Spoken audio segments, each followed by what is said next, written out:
Hi, I'm Dr. Wilson. I'm a PhD molecular biologist, and welcome to another COVID-19 debunking video. So, this week I'm taking a look at Dr. John Campbell. John Campbell has a PhD in nursing education, and on YouTube he has been a very active voice in covering information related to the COVID-19 pandemic. Now, I would say that early on his videos were reasonable. He's a good educator, he's a good communicator, and that comes across in his videos. But in the past few months, and especially recently, he's been making some egregious mistakes and almost leaning into views that feed into his more conspiratorial viewers. As a result, his videos have fueled conspiracy theories being shared among conspiracy circles that include anti vaxxers and COVID deniers. This has led to his channel blowing up in views and subscribers. But the worst part is he is not correcting his mistakes. In fact, as I said earlier, he seems to be leaning into them because they're giving him more and more views. This has grown into a huge problem, and that's why in this video I'm going to be going over some of the mistakes that he's made on his channel and has refused to correct.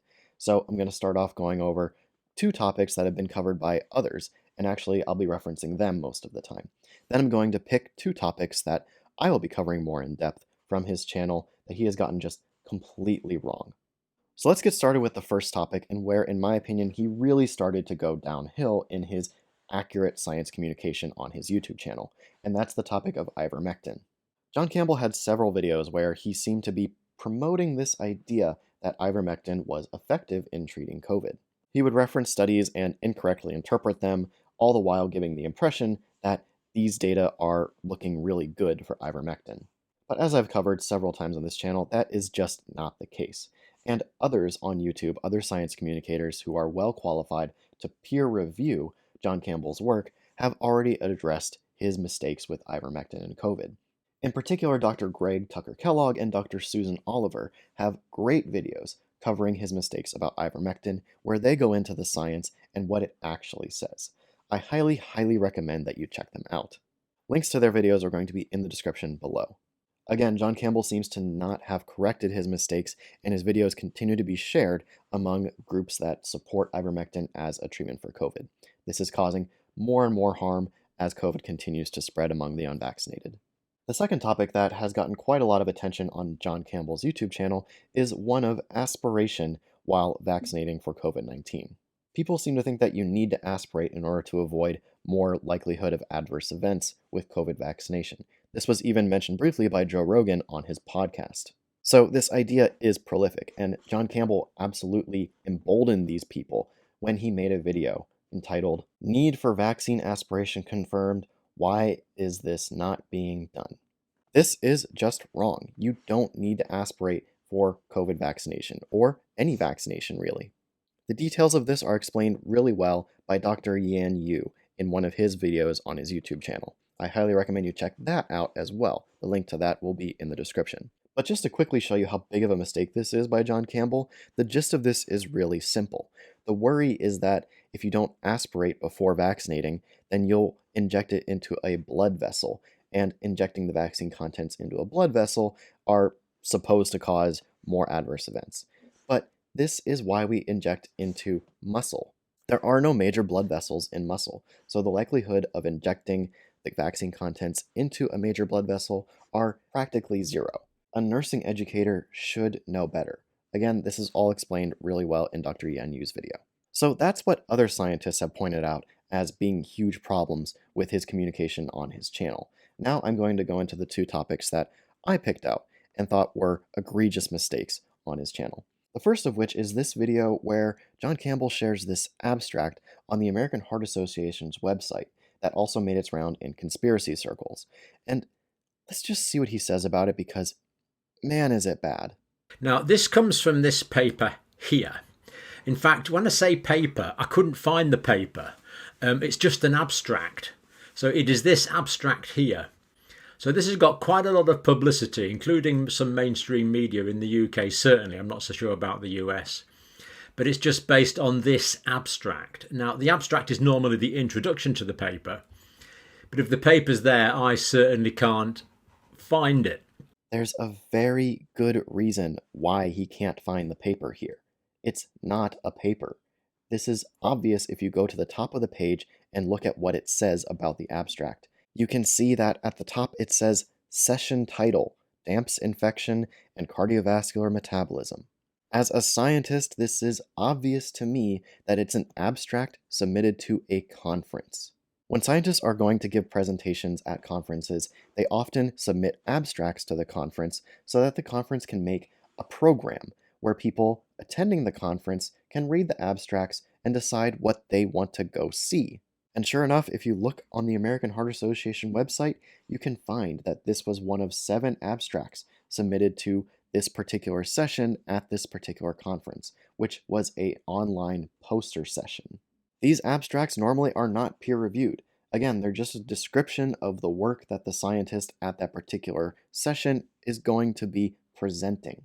And yet, John Campbell spends over 20 minutes in his video talking about this abstract and how it shows all these worrying things. But there's no data attached to it. There's no paper. It's just an abstract. Nothing about it is peer-reviewed. Nothing about it is available for the scientific community to even analyze, including him. He's just kind of riffing and worrying about things that aren't there. Again, if there's no data attached to the abstract, there's nothing to analyze. As a scientist, you can't take that seriously until you see the data. Now, to be completely fair to John, he does say these things at the end of his video. I don't know what else to say about that, really. Basically, we await more information, but we do need some sort of an official response, and we do need other research modalities, multiple research modalities, to adjudicate if the diagnosis reached by this study is correct or not. So the answer to the original question we asked at the start of the paper is did this group have an increase in 25% up to 25% risk of heart attack over 5 years, up from 11%? Well, this group seems to from this data. But before we can expand this out to the general population, we need an awful lot more. But it is a very important indicator of a very important place to look, because if we're missing a trick here, this has got huge implications. So he correctly says that we need a lot more and we need to see the actual paper in order to verify and expand these results to the general public. But this is where he is very irresponsible. The correct thing to do would be to not report on this until you see the data, or at the very least point out that it's not a paper, it's just an abstract submitted to a conference. But he doesn't do any of that. He just covers it because he knows it's going to get views. I honestly think that's what is motivating him. Now, I also want to point out that I said these kinds of abstracts don't usually get peer-reviewed, but in this case, it was. The American Heart Association actually asked the authors to correct or make changes to many sentences in this abstract because the claims were so strong and unscientific in the context of what they were actually presenting. You can read about these changes and see the edited abstract on the screen now, and I'll provide links to these in the description. So you might be wondering, did John Campbell follow up and cover these corrections or even correct himself in the first place? No, he didn't.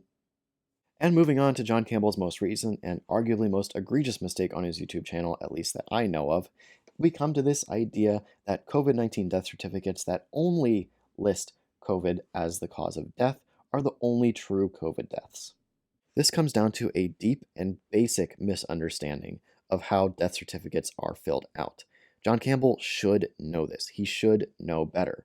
And I've made several videos before on this channel debunking this same exact claim. But let's hear what he has to say about it, and then I'll respond. I'm doing this as a single video because I'm still processing this information. It's really quite profound. Now, this is from a Freedom of Information request. Deaths from COVID-19 with no other underlying cause. In other words, people that were otherwise healthy, that don't have heart disease, that don't have lung disease, that don't have diabetes, and yet died of COVID-19. This is so bad. I honestly don't know whether or not John Campbell is purposely misleading his audience for views at this point. I just don't know. What he doesn't seem to understand here is how death certificates are filled out. If there is no underlying cause, that doesn't mean the person is healthy. When it comes to filling out death certificates, take COVID-19 as an example. This is the norm of what you would see. You would see someone who maybe died of respiratory failure. This respiratory failure would be a cause of pneumonia, which would be a cause of COVID-19. These things listed in addition to COVID-19 on a death certificate are considered additional underlying causes or comorbidities. This kind of death certificate would not be included in the count that he is talking about, where COVID-19 is the only cause of death listed. It is absolutely ridiculous to say that only death certificates that have COVID-19 as the sole cause of death mean anything in this context. So yeah, it's not as simple as this. I'm not saying that it's only 17,000 only. I mean, we're talking about numbers here. We're actually talking about people's lives, of course, but I'm not saying it's only 17,371 people have died from COVID-19, but where that's the only cause on the death certificate, that's what the Freedom of Information requests are saying. So that is worth thinking about, reflecting on, and that's about as far as my thinking's got on that, really. But it is really quite profound. This would be like saying a death certificate listing organ failure as a cause of death as a result of cancer is actually inflating the number of cancer deaths, and that we should all think about that. No, that is ridiculous. And I've just discovered it yesterday. That's why I wanted to bring it to you now. There's been no mention of this whatsoever on mainstream media. At least on the BBC, sort of ITV, Channel 4 in the UK, and I haven't seen anything on the US channels that I follow. So surprising that they haven't picked this up, because it's a huge story. Maybe that's because it's not a big story, John, and you're just misunderstanding a very basic concept. Anyway, like I said, this is an old debunked claim. This was covered back in 2020 by US media outlets, and now he's just rehashing it. And although it's not being covered in mainstream media because it's not a big story, he has now sparked several anti-vaccine and COVID denying groups to report on this story and share his video. This is completely irresponsible from John here. Again, I honestly don't know if he's doing this on purpose for views or not. But John, if you somehow see this video, please correct your mistakes. Show me that you are an honest person who is genuinely interested in educating and communicating the best science and data as accurately as you can. Because right now, you are definitely not doing that. You are fueling conspiracy theorists and anti-vaxxers to keep doing what they're doing. It's in your comment section, it's people who are sharing your videos, it's all around you. I would personally be happy to talk with you. I've even sent you an email, so doors open. That's going to do it for this week's video. I do hope that John comes around and gets out of this rabbit hole that he's gone into. As always, the links to all of the science and sources that I discuss in this video are linked in the description below. Again, please go check out Dr. Greg Tucker Kellogg, Dr. Susan Oliver, and Dr. Yan Yu's YouTube channels. They are great, and they cover much more than just John Campbell. By the way, just after recording this video, I realized that Dr. Susan Oliver released her own video addressing Campbell's recent claims about COVID deaths, so go check that out as well. And as always, thank you so much for watching. I really do appreciate it. And if you like this, don't forget to subscribe so that you can join me next week where I'll be debunking some more funky stuff. See you then.